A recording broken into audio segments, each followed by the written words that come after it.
బియ్యం పిండితో రెసిపీ అనగానే ఫస్ట్ కనిపించేది సర్వపిండి కనిపిస్తుందండి. యూట్యూబ్‌లో అయితే ఎక్కడ చూసినా సర్వపిండి మయమే ఉంది.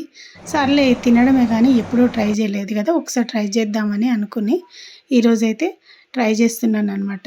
మీరు కూడా వీడియో ఫుల్‌గా చూసి ఎలా ఉందో కామెంట్ అయితే చేయండి.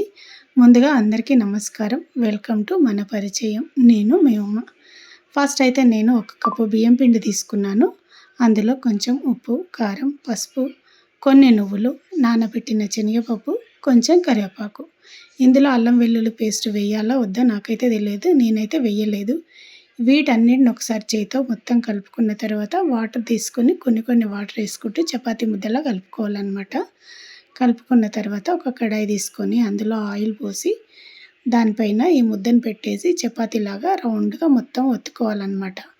ఫస్ట్ అయితే ఆయిల్ వేసి పైన నేను ముద్ద వేసి ఒత్తుకున్నాను. కొందరైతే కింద ఫస్ట్ ముద్ద పెట్టేసి అన్ని హోల్స్ పెట్టేసి పైనుండి ఆయిల్ వేసుకుంటారు.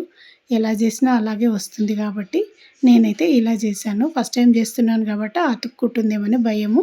అందు గురించి ఇలా చేశానన్నమాట. చాలా రోజుల పిండి కాబట్టి కొంచెం అక్కడక్కడ క్రాక్స్ వచ్చాయి. పిండి జిగిలేదనమాట. అందు గురించి అలా వచ్చింది.